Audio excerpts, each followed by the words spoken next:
So you have real-time tape reading going on in options. So wherever there is high activity, you pick Correct. that stock because if someone is trading options actively there, that means there is something happening in that stock. Is that true? I don't like to give the market maker more than 3, maybe 5% of the option price. So if I'm trading a dollar contract and the spread is more than 5 cents, I typically say no, thank you. Even if you trade stock, do you will you keep S&P view in mind before you take a position in a stock?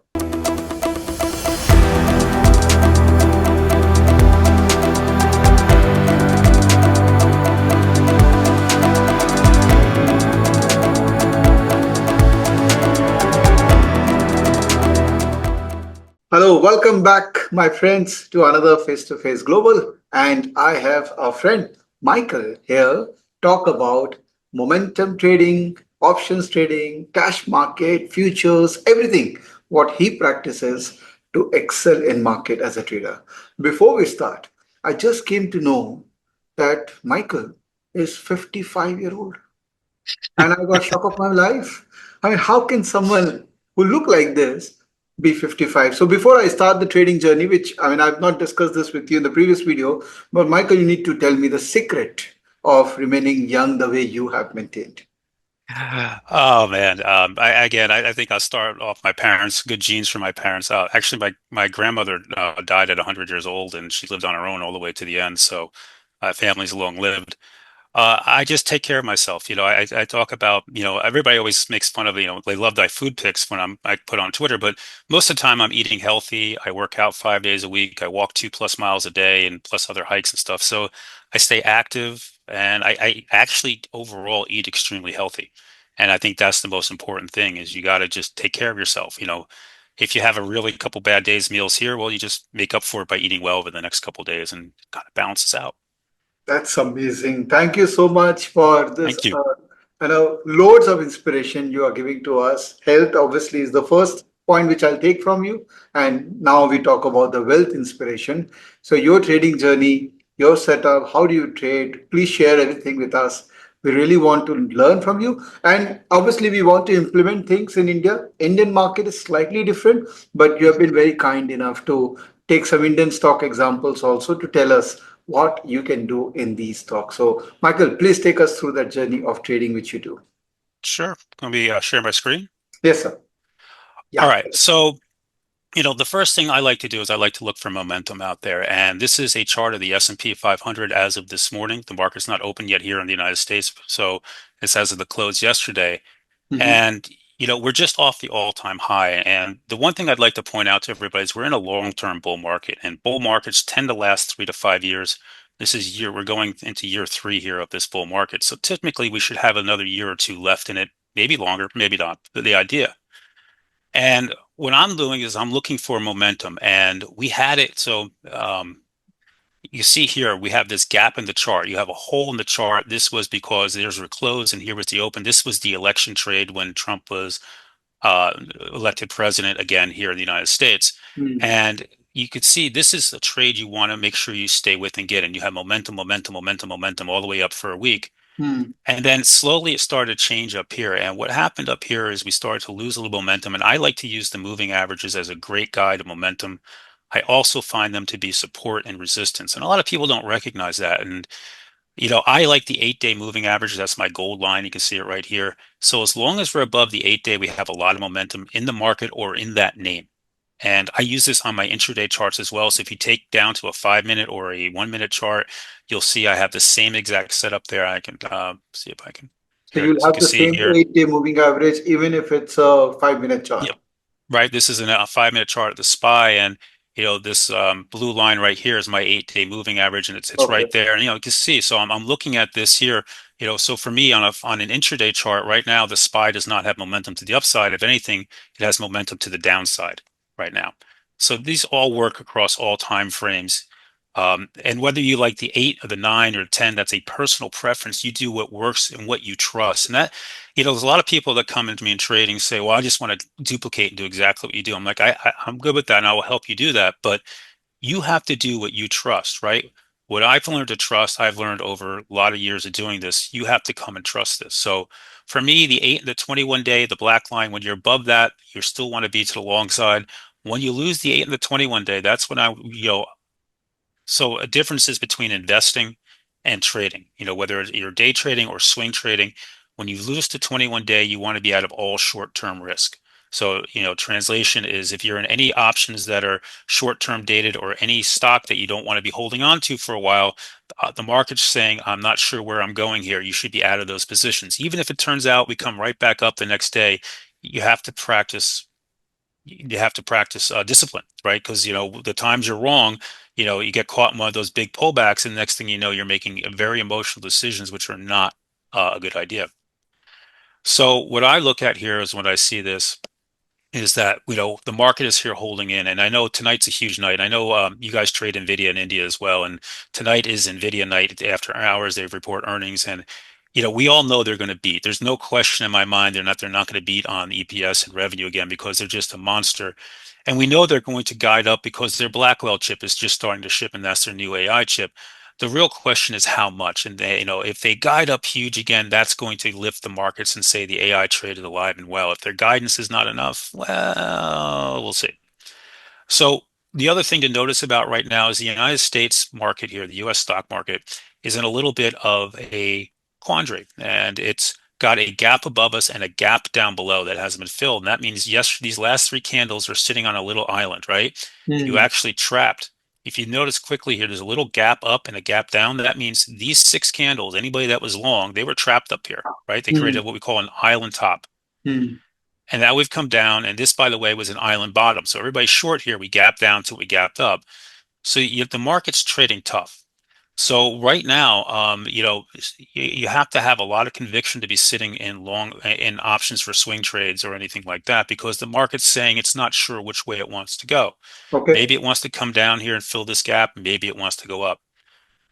Then I like my 50 day, that's purple. And the 50 day is huge for me, right? That is a spot where, if you cannot hold the 50 day, that usually leads to a bigger downturn. The 100 day is somewhat important, but the 200 day becomes, for me, the absolute master of the moving averages. Uh, you know, Funds generally do not want to be in a stock that is under the 200-day moving average on the daily chart. They'll be looking to trim or sell down that position. So if you ever lose the 200-day and you can't regain it in 5 sessions, that typically means there's selling pressure by big funds and they're selling the stock because of that point.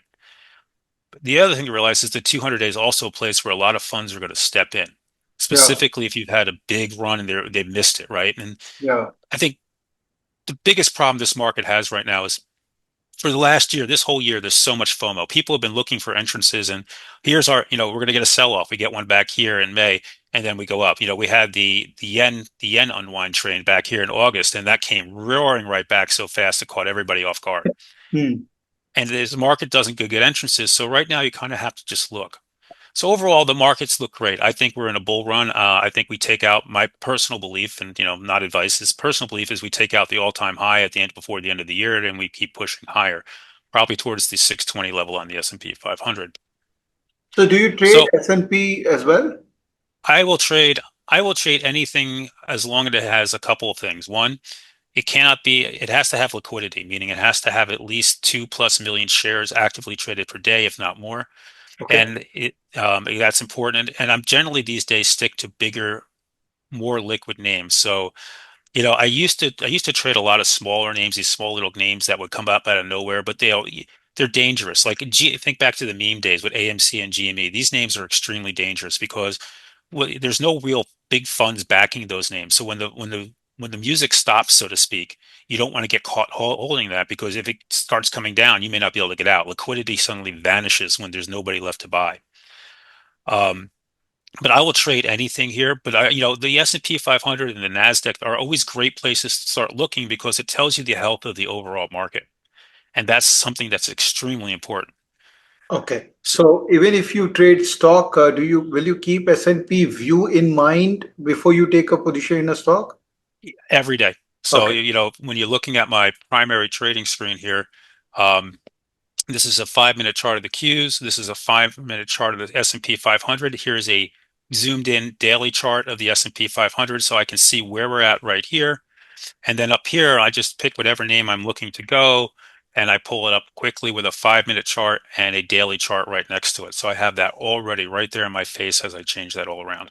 Okay. And what's the band? Is it the Bollinger Band or some other Yep, band? that's exactly it. It's a Okay. Bollinger Band. Okay. And Bollinger Bands are great to watch because when you start to get outside of them, either a stock's going to get momentum and keep going up, or it acts as resistance or a rubber band. If it gets too far out of it, tends to pull it back and reverts back into that Bollinger Band. So that's always something I love to keep my eye on.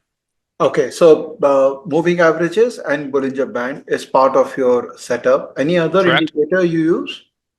Yeah, I mean, I don't trade heavily off them, but on a short-term trading chart, um, I like to look at pull it up here for you, at the MACD. Okay. And Okay. I like this on the 1 and the 5 minute chart specifically because when you get a positive cross on the one and a positive cross on the five, that typically leads to a momentum coming back into a stock on a 1 and a 5 minute chart. Hmm. Likewise, when you get a cross down on a 1 and a 5, it also tends to indicate that momentum is coming out of the chart. Okay. Okay. Right. So, here's target. You can see here you got a cross right now on the one. And if we switch that off to the five, you see it's not even close to crossing. So if I was looking to trade target this morning, I wouldn't touch it. And the other thing I always put on my intraday charts is this orange dots here is VWAP. And Okay. VWAP is one of those great tools because no matter what time period you put it on a chart, it's always going to be at the same place. It's volume weighted by average. Hmm. And, Hmm. you know, it is a magnet. When you are trading high above it or below it, price action tends to want to come and revisit it during the day, and it also acts as resistance or support. And the one thing I would always encourage you is you never treat VWAP as an absolute number. It is an area. You know, Okay. so some things like the moving average, you see them touch it directly and come off of it. VWAP, they trade above it and below it, but you watch to see can I get above it. And the important thing I've learned over the last couple of years is let that candle close. So I know some people like to jump it. Oh, look, we just moved above VWAP on a 1 minute chart. They'll jump on. I'm like, let a 5 minute candle close. Make sure confirm. Get confirmation because there the all the computers out there, and I'm assuming this is the same thing in the Indian stock market. They're all Yeah. programmed to take your money. They want specifically to get you to chase in, and they sell into you, and then bring it back down. Then they stop you out. Oh, and then they go right back up. And this is kind of the little game that all markets play. So for me these days, it's always a matter of looking for those moves there. So those are the main things I use: the Bollinger Bands, VWAP, and the moving average. And that for me those are my trading tools, and that's really all I need every day. I can use that and I can figure things out, and then I just look at technical levels. So when you want to take a technical level, you come in and you say, I'm going to draw some. So I can come in here and say, okay, I have a gap here. So I'll Hmm. put that on my chart. I know I have a gap here. I'll put that in my chart. So when Hmm. I'm trading, I'll see it right there. And if it goes into it, I already know it's a spot. Hmm. Likewise, if I see a level that's important, like here's the high, I'll outline that quickly on my chart saying I know that's going to be resistance. So on my intraday chart when I'm trading and I see that line come in there, I'll say, okay, Mike, why there's a reason you put this here. What is that doing there? Why do you have that there? Hmm. Interesting. Very interesting.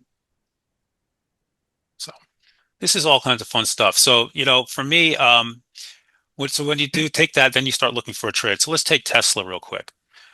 Tesla has been probably not the Hmm. best, one of the best names since the Trump trade. And the first thing I always do when I go looking at a chart is say, what's happening with it? And let's go look. So first of all, you have this island bottom that formed down here, Hmm. right? So we gapped down. This was after their full self-driving event that was not well received. And then here's earnings, and earnings were better than expected. So we had a trend change in the chart, and that's important to know, right? And you can see this on any day period, but we tend to see this more on dailies. It came up, came down, retested, and held the 21 day. Did we break below it intraday? Yes, but we held it into the close. And then you pushed up, and here's the election. So everything is now rosy for Elon Musk, right? Hmm. Everything's coming up roses for Elon Musk. You have another little gap up here.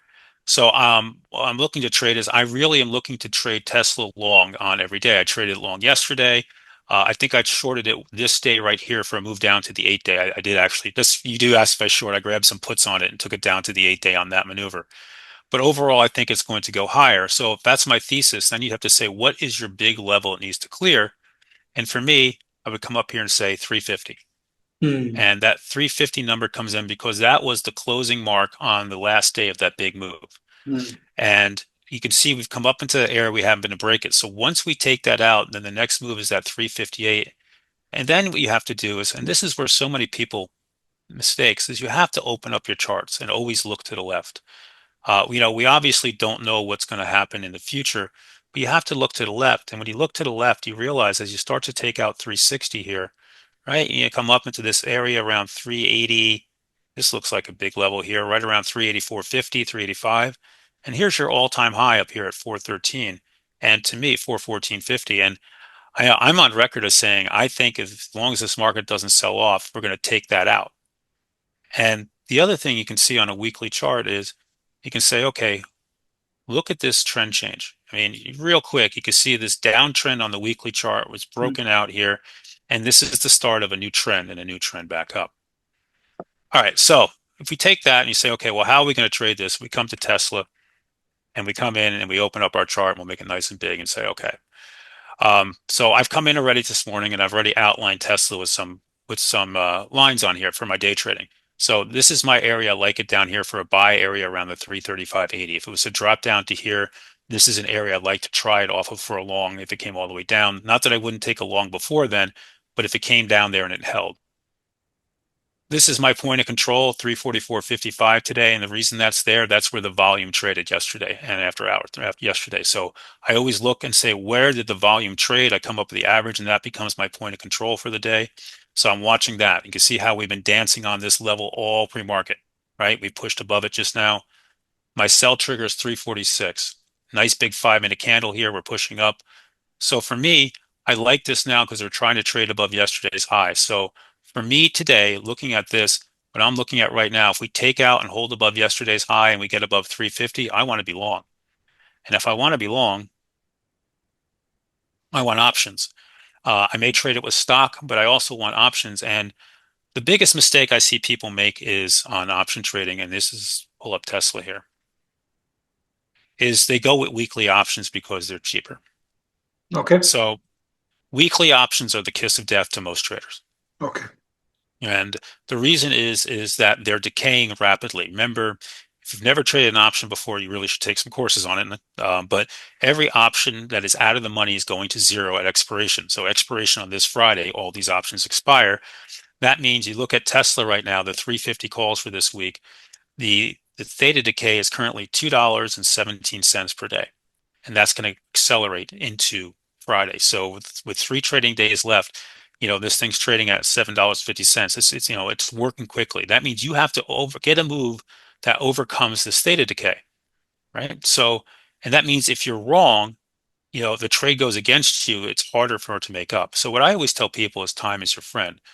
I like to go out at least 30 days. I like to recommend 45 days to a lot Okay. of people. So here's the problem. People go, Mike, the 350 calls are outrageously expensive. Yep, they're a lot more expensive. But let's call up to this 360s or whatever. What kind of move are we looking for here? For me, I'm looking for Tesla. And the other thing I like to look at here is on Tesla. This little right here is called the ATR, the Yeah. average true range of the stock per day. And Tesla's currently moving around $17 per day on average. Now, it's a little bit inflated right now because of the size of this move we had here. Yeah. So if we said that the average move is typically somewhere around 12 bucks. So 12 bucks a day, if I'm day trading, I can be 20 bucks out of the money and still do really well with Tesla. So Oh. the first thing I'll do here is look at Tesla 370 calls and say, we have open interest of 5,000 contracts. Hmm. Okay. That's good. All right. There's liquidity. One thing we're not here says not available. As soon as the market opens, I'm going to want to see what kind of volume we have here. Hmm. Hmm. If there's only if we're seeing single digit numbers, like not, under 100 contracts, I'm not going to want to take it. I'll drop down and pay more to get the ones that have the volume on that day. Okay. But what volume gives you is volume gives you liquidity. Okay. Okay. If if you're trading a strike and there's only like 15 contracts traded that day, Hmm. and this applies to anything on an option in any market, that means the market makers, they make the spread. So if you're trying to get out, that means there's nobody else there that's trying to get out of that. That Hmm. means they're the ones that are going to buy it off of you. And that means they're going to make you pay whatever they want. Hmm. So, they make you pay well below the ask to get out of that because there's no other partner on the other side to take it. Hmm. Hmm. So, again, liquidity is so important in these trades. And Hmm. then what I always say to people is, well, I usually take 10 contracts. I can't, that would be too big my portfolio. So don't take 10, take three or four. Hmm. The thing you forget is on a name like Tesla, it's going to move. If you get a 20 buck move on Tesla, these things are going to go from 17 up into 25, 26 area easily without even a second thought. Hmm. Hmm. So you're going to make nice money. So even if you only have four or five, you're still going to make really nice money. Michael, just one query. In India, people do a lot of call bull spread. Like they'll buy one strike price and they'll sell the out of the money call because there's a margin benefit ones get when you are doing call bull spread. How is the thing in US and why don't you prefer a bull spread? Sure. Um, I do use spreads on occasion. I Okay. find the biggest problem with spreads here is when trying to get out of them. So it's easy to get in, but now when you have two moving parts, it's harder to close them out because you got to get the market makers to agree to close out both of them at that price area. But Hmm. yeah, so if you wanted to reduce your risk and your money you spent, I would do a $10 spread on Tesla. I'd take the 370s and I would sell the 380s against them. And Okay. then my cost is only a little over $3 per contract instead of $17. Now, this does limit your upside, but that's okay. We're all, we're still looking to make money. And that's the thing is whenever I say tells me that, oh, it's going to limit my upside, I'm like, your goal is to make money consistently. Your goal is not to hit a home run every time. Your goal is to consistently make money. And don't try to hit the home run. The home runs will come on their own. And they do. I mean, I can't tell you how many times I've walked in and had these unbelievable wins because, it just happens because you know what you're doing. But when you take on too much risk, that's the problem. If a $17 option is too much risk for you, and if it drops 50 cents and you're down 500 bucks and you're going to be freaking out, then this is not a thing you should be playing. Then you should be doing that spread to reduce your risk so you can stay with the trade longer because, you know, things go up, things come down. But the Hmm. most important things for trading options for me is one, the three major things. One is you need time. Time is your best friend. If you're too close to the money, if you're not there, you're going to have problems. Two, you need liquidity. The stock has to have good volume trading per day. The options you strike you're trading has to have good volume on it as well. I prefer thousands. That's why I love trading names like Tesla and AMD and Nvidia and Apple and Amazon. These things are extremely liquid. People talk to me about names like Mealy, MELI, and not only does that thing not trade more than like 300,000 shares a day, you go into the options and there's just no volume, there's no liquidity there. So you're trading against the market makers. That's never a good thing. Oh, so in US And also we have stocks where options liquidity is not there. We always thought that US pretty much all stocks have decent liquidity. nope, no, not at How all. I many mean, stocks will have a decent liquidity, tradable? hundreds of them, but people always get caught up in the non ones. Like, here's MELI, right, for December, one contract in open interest, Okay. 59, 58, right? There's nothing here. And wait, look at these spreads, $6 wide plus. For Okay. me, I can't do anything with that. The other thing I like to do is I don't like to give the market maker more than 3, maybe 5% of the option price. So if I'm trading a dollar contract and the spread is more than 5 cents, I typically say no, thank you. Okay. That means I'm paying 5% to get a market maker to get in and out of the trade. Uh, why on a dollar spread, you cannot tell me that spread should be 1 or 2 cents. I mean, Apple calls in the United States are always typically under 5 cents, on them, and they're, well traded. Same thing with AMD. So yeah, I mean, that's kind of the big things I'm looking for. I'm looking for liquidity. I'm looking for, in the options, time is your best friend. Yeah, those are huge. And Sure. have a thesis and then manage that trade. And that's the one thing I think a lot of people fall down on.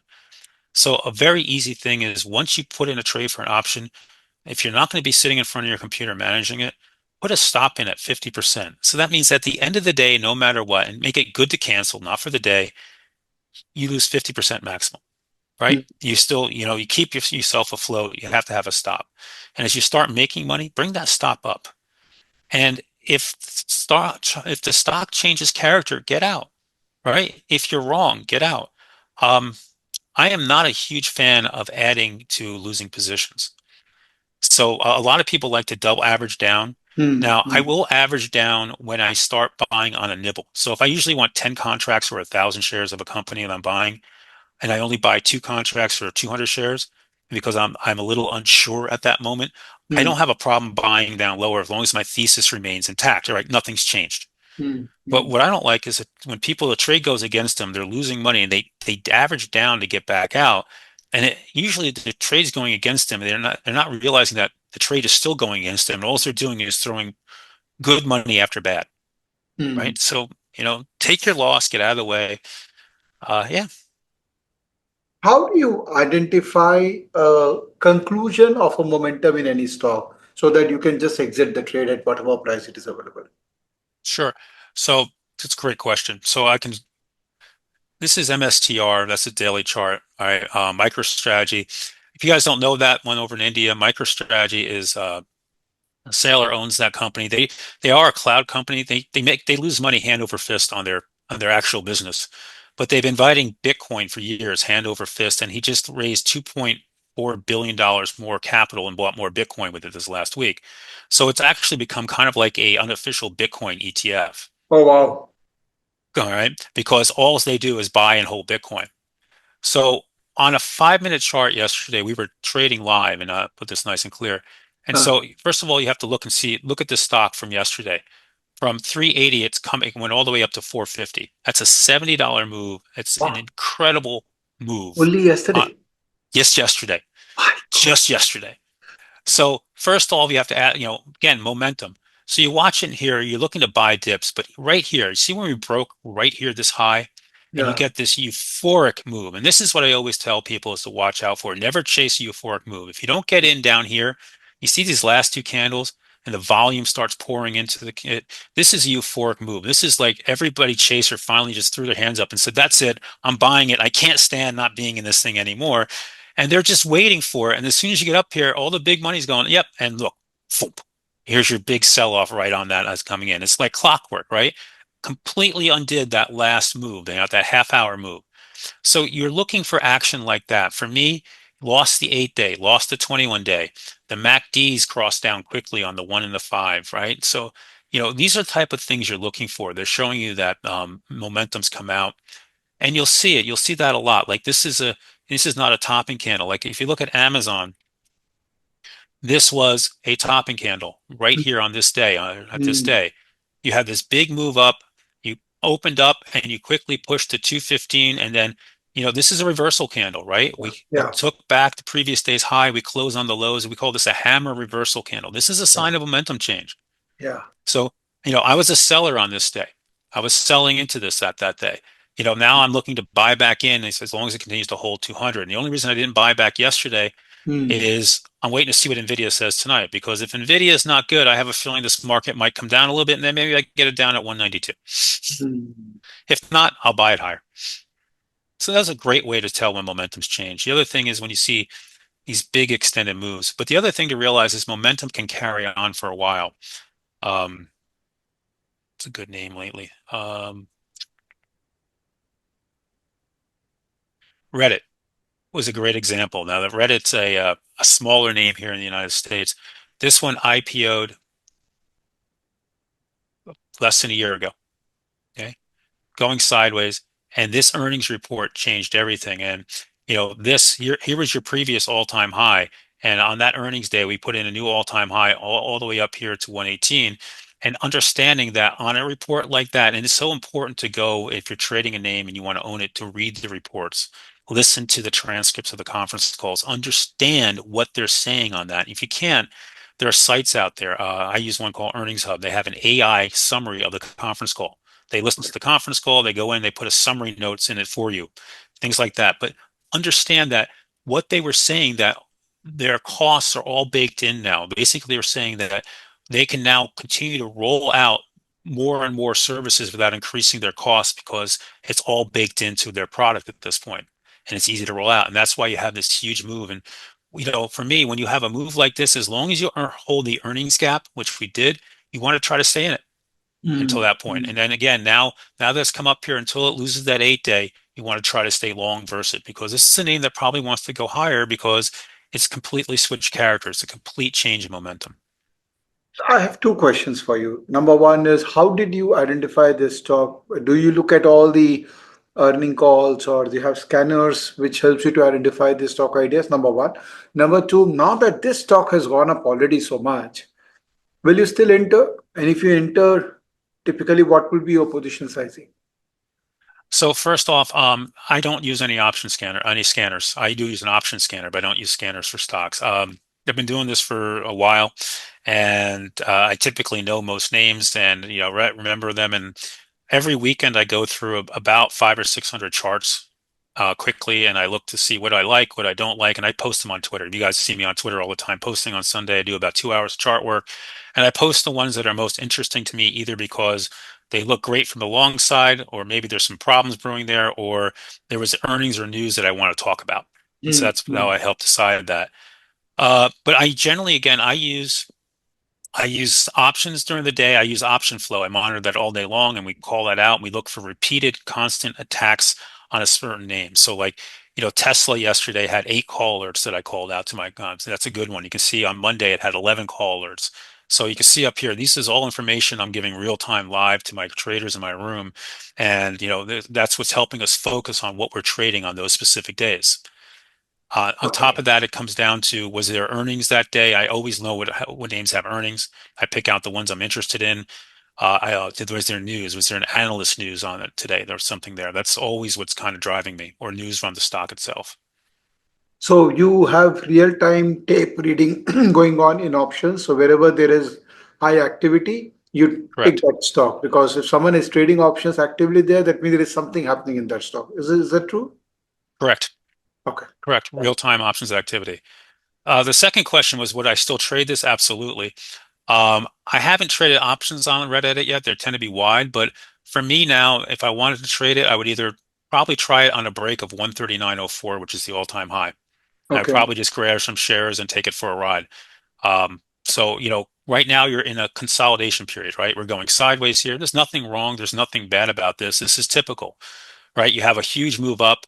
You have funds that wanted to sell. They're taking some profits. You have other people positioning in it who aren't in it and want to get involved in it now. So I would look at something like that. Okay. So when you enter after the breakout, what will be your stop loss? It Or you depends. will add more position if it goes down? So if I was buying it for to hold, if it closed under the 8 day, I would be out of it. Okay. Probably, or unless I had, it depended on my thesis. If my thesis was it's going up and the market's pulling back, I might just sit through the pain and hold of it. I also might sell some options against it. So Okay. if I was in a long-term hold, I am a fan of selling calls. So what I would do on Reddit, I would come out and say, okay, if I own it, let's say I own it at 140. Let's just use that number as a good round number, right? And I would go out to December and say, if I owned it at 140 and I was down a little bit, I would say, okay, let me sell the 140 calls and I'll take in $9 in principal, right? That money comes into my account.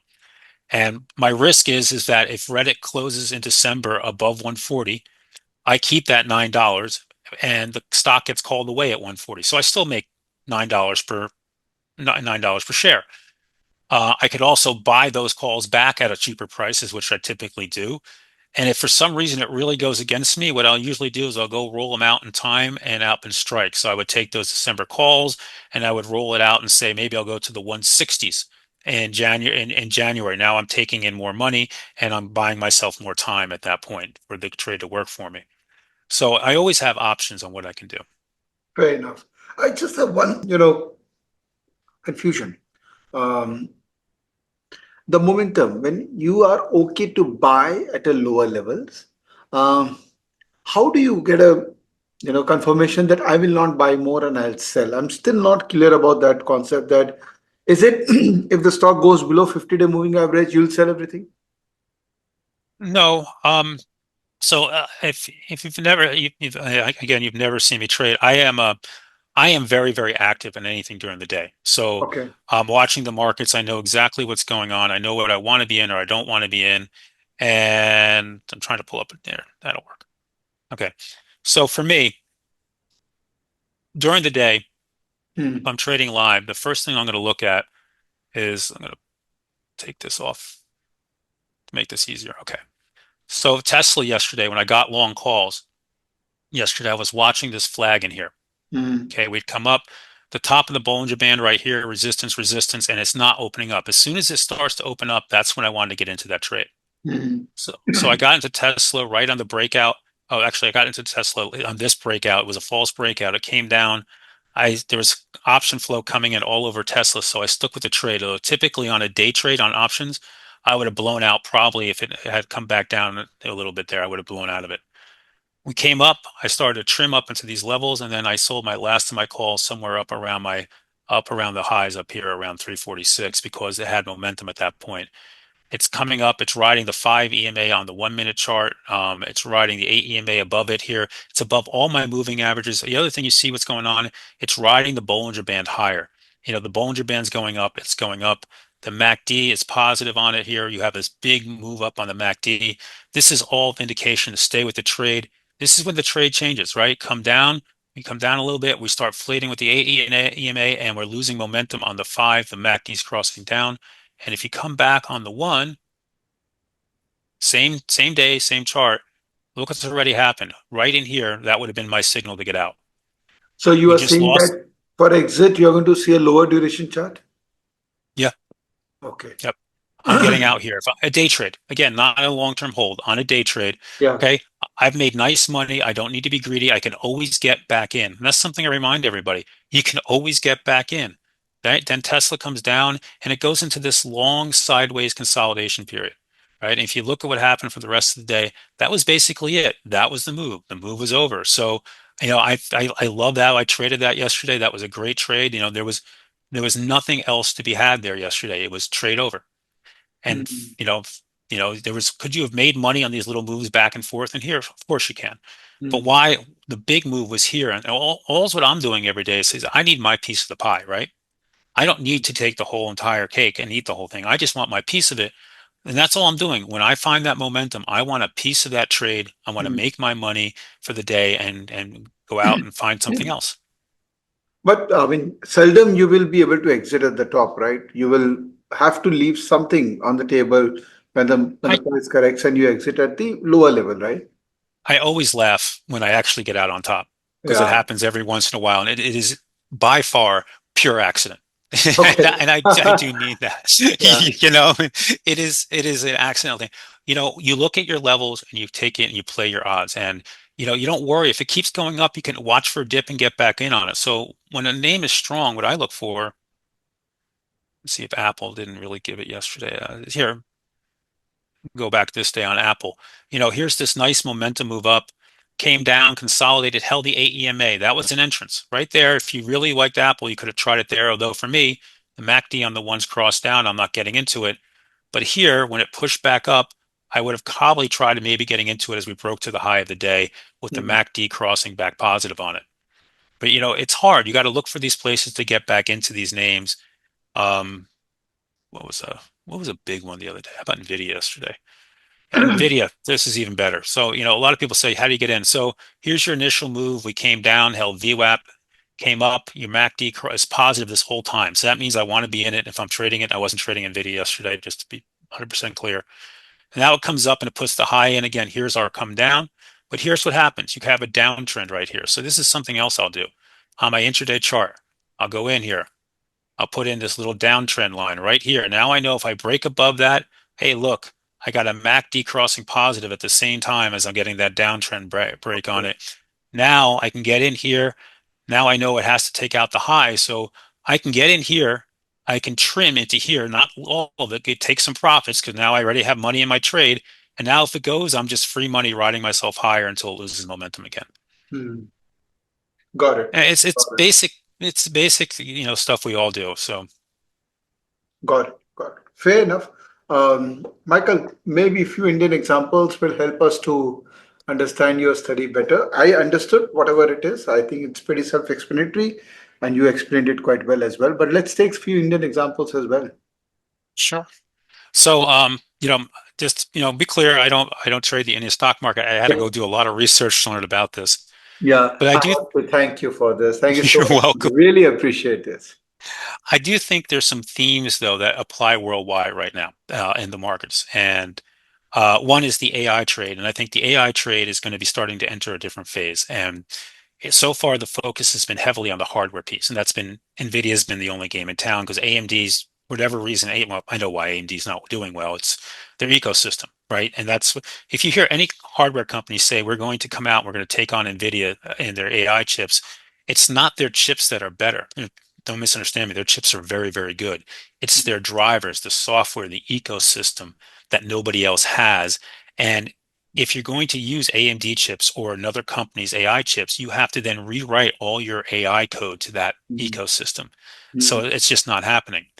So I think the next move is going to be going into on AI is going to be going into the into data integration and a bit more of that. So Palantir in the United States is a great example of a company like that that's been doing very well. They're doing that. So, and I also think on top of that, you have this United States is continuing to outsource our IT. We have Mhm. this large generation of your initial IT workers who are retiring, and they're looking, and companies are always looking to be cheaper. So if they can outsource it to India or other places around the world for cheaper, they're going to do that. And you guys have a couple of companies out there that are very good. You have Infosys, INFY, which I have up, and I know. So this is a kind of a company that I think long term could be a nice winner. Now I look at the chart here, and the chart is kind of quiet, right? It's kind of going sideways here. It's off a little bit of the highs. Obviously, EVIS earnings here, so they didn't love the last earnings report for whatever reason. But I think, for you guys, I think you guys are probably a little behind us in terms of the getting into the AI build out yet in terms of stuff. I think these are going to be great catch-up plays down the road. Here's your high up here, 19, excuse me, 19 up in 82, 1990 area. And this 1720 you can see is a nice little support area. So 1720, if the markets are holding up and it holds that, I would like that one off of that quite a bit. I think that's a nice little area to try it off of there for me. But, overall, I like the idea behind this one. I like the idea that what they do, they're a big player in this space. And again, you're going to see these, especially here in the US, I mean, we don't have the resources. We need more people. They're going to start outsourcing this and saying, okay, we need to integrate our data here to get this ready. We're going to do AI. We need to get our data ready to do AI. And they're going to be coming to India. They're going to be coming around the world for this. Okay, interesting. So you have made an interesting observation. It's also fundamental where you have identified a theme of outsourcing and selecting a stock based on that theme and getting confirmation from price action and then participating. Is that the Correct. process you follow? Okay. Correct. Because you have to look and say, the first thing I would do is I would say, okay, who are the players in this space on my stock exchange in India? So, look at them. I think Wipro is another one, if I'm correct. Wipro, Um, yeah, yeah, Wipro, Wipro. WIPRO, absolutely. All right. WIPRO. WI, not H. Wipro, WIPPRO, Wipro. I don't know. It came up for me the other day. So hang on a second. There it Yeah, there it is. Yeah, yeah, I figured it out. yeah. Okay. Another player in the space. My friend actually is familiar with this company. He does outsourcing work with them from here in the States with his company. Uh, he says, quote, I'm not a huge fan of them, but they're a big player from him. So, um, and that's a personal thing for him. I wouldn't read anything into that. But another company I would look at. So what I would do is I would go looking at all these companies in the space and decide, who are who's best in breed. All right. I think some of these guys are your big players out there. And then, I would pick one or two I want to invest in, and then maybe pick a smaller one that was a Palantir here in the United States that maybe might pop because they get more involved in it as they get more into that, maybe more specialized in that space. I think Tata in IT and banking and finance is another one. And, that space is going to be huge. And I think, um, where did I It's a very big conglomerate, by the way, huh? yeah, they do a lot of stuff. I had it up here before. It's not showing up. Of course not. Are you talking about Tata Finance? Yeah, Okay. I wrote it down and it's not coming up. Talk about Tata Investment Corporation, Tata Invest. Maybe it's under invest. I thought it There was are finance. many, many companies. Tata Finance. Yeah, there are many. Anyway, Yeah, the reason yeah. I like them is I like their IT. They're top of finance. They're in banking, finance, and insurance. Those are very stable industries. So if you're a little later in your investment game and you're looking for a safer, I think that's a safer play because they're going to be a brick and mortar company. I would think of them as like in the United States, they're kind of like having a GE healthcare or a Caterpillar or something. They're in very specific safe type plays. So I would look into something like that if you're looking for something a little safer, only because of what they're in. But I think this is a huge space. The Okay. other big space I think is going to be for you guys is, and already seeing it, is clean energy and specifically clean autos. And I know you can get Teslas, they import them from China right now, but Tesla is, Musk has not yet put a giga plant in India. That No, kind I of can't order Tesla from China and India. It's huge. The import duty will be huge. You can't get them. So Yeah, well, I know they're exporting from China. I thought some of them were going from India. So, but yeah. then you got some big companies out there, and then Baja, BAGAJ Auto was one of them I Bajaj saw out there. Auto. And Bajaj yeah, Auto. By the way, my surname is also Bajaj. Bajaj. Okay, thank you. Huh? Um, I think there's a little bit of a. I mean, I am not a big believer that the EV, the electric car. I know you guys also do a lot with natural gas out there. But I know you guys have pollution problems and the population size that we don't have here in the United States. So you have to look for cleaner ways out there. So I think this is a great way to play it, is to grab a company like this. I think we're going to be moving to cleaner cars, whether it's electric cars purely or natural gas cars. I would also, and I would keep your eyes on Toyota. Toyota has been very quietly developing a new gas engine that gets incredible miles to the gallon. Like, we're talking like 80 miles to the gallon on it with the same horsepower type thing. And, that might be a game changer because, as much as we love the EV space, the cars aren't really clean. We Yeah. still can't really, unfortunately, we don't have a good way of recycling those batteries and everything. But I think this is a big theme for you guys, and I thought JSW, Clean Energy Play, is another one that you guys should be looking Yes, at because W they're energy. really Yeah, right. They're trying to really go into renewables. yeah. Um, The energy one. yeah, there it is. Yeah, Right. They're trying to go into that whole renewable field, and you have this move, and you can see what's happening with this chart, up, up, and up. And it's just a pretty chart. And whereas in the United States, we're having a hard time getting traction in clean energy, especially now with this new administration, clean energy is not going to be a focus. In fact, yeah, I believe drill, baby, drill is what's yeah. probably going to happen with that. Your guys are different. I think this is where you could look at your companies to lead. So in this area, I would look at somebody like Energy, SW Energy to lead here. And I'd look at your leaders. Again, what I would do is I'm giving you some examples. I would go out and I would look out and say, who do I like? Who is their peers and who's doing it best? And the other thing is I'd always look for a small player. One thing I'd like to do is go out and say, who's a smaller player? But the one thing is by a smaller player, you don't want somebody that they're not financially sound. They need to be structurally sound. So if you're talking to me about a small player who's hemorrhaging money left over right and has already done three additional offerings to stay afloat, that's not who I'm talking about. I'm talking about a small company who has some good technology, who may either is a buyout candidate or is starting to get it right, and their financials are decent. They don't have to be fabulous, but they have to be where no danger of going anywhere. Mm. And these are some plays I like. And the one I don't, the other one I would keep my eye on, and I couldn't really figure out who to buy in that space, is manufacturing. And I really do believe we've already seen it. Apple has been very steadily moving production out of China into India through Foxconn. Mm. And I really do believe if tensions heat up with China, that you'll see these American companies and Western companies continue to move manufacturing, and India just seems to be the right place. They seem to be the place they're going to, a lot of them. So I think you guys should look into that. And when in doubt, go buy some of the your ETFs that track this, and some of the nifty ETFs out there that track the different sectors. If you're not sure what to buy, they're safer. They're going to, they're not going to have the big booms like some of the individual names, but they're also not going to give you the big down draws that these big names are going to give you. Great, great. I have last question for you related to this discussion we just had. Most of the discussion in last 5 minutes was around investment theme, right? But how do I convert this theme into trading strategy?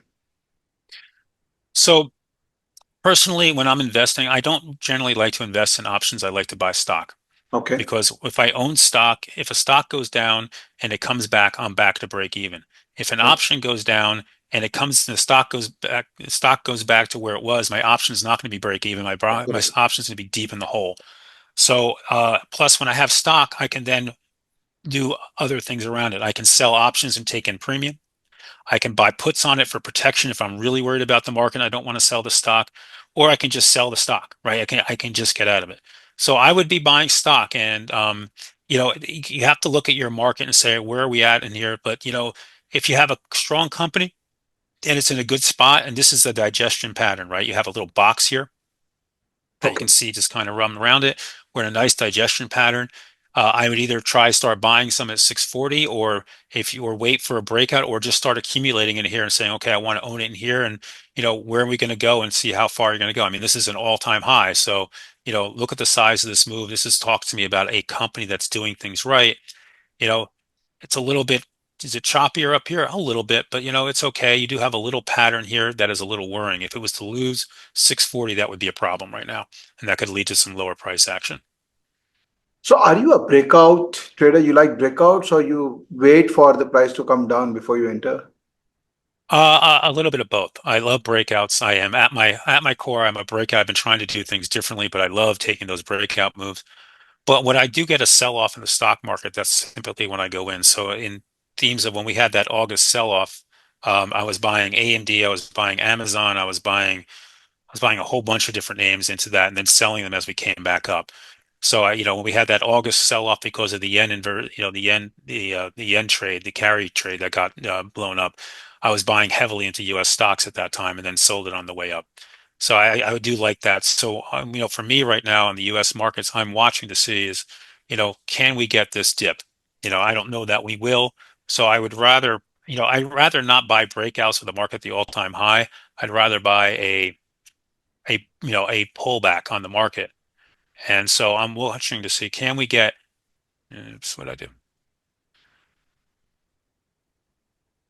There we go. Can we get a move down to the 50-day at 577, then get a nice rally into the end of the year? So if I can get a pullback into this area and a hold, or at the very worst, a pullback to 568, I'm a buyer. If we lose these levels, then I'm probably going to be a little bit more cautious until I see a clear turnaround in the market Okay. for me in the U.S. markets.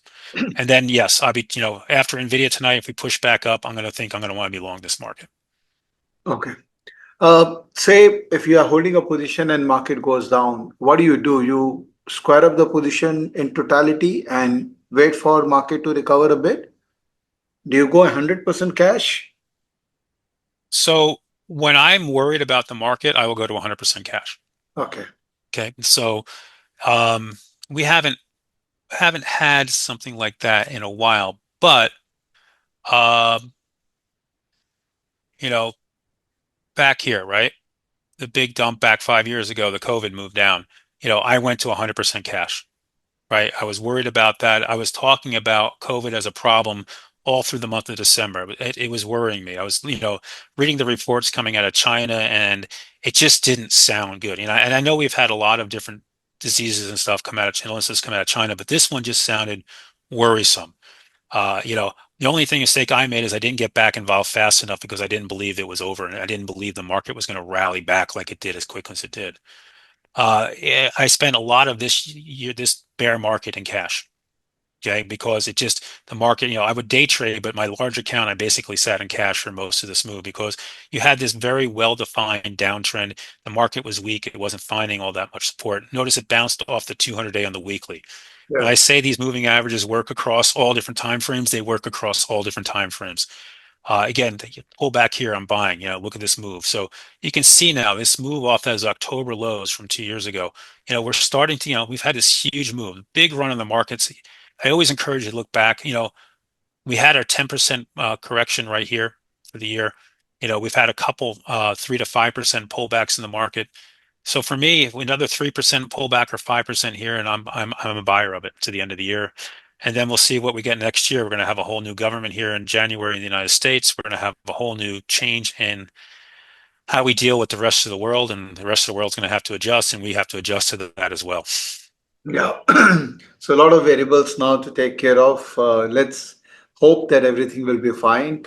So Michael, this is it. Really pleasure interacting with you, and thank you so much for a masterclass on momentum trading. Really, I read a lot of value, and I congratulate you for more and more followers on Twitter, and you keep growing. Thank you Thank you. so much for your time. Thank you for having me on. It was a pleasure, and wish you guys all happy holidays over there, and talk to you soon. Thank you so much. Happy holidays to Thank you you. as well. Let's stay in Thank touch. you. Bye. Bye bye.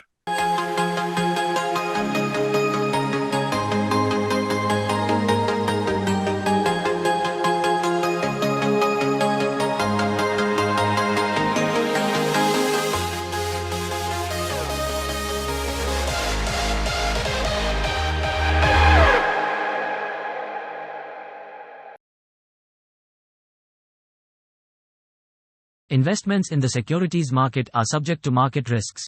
Read all the related documents carefully before investing.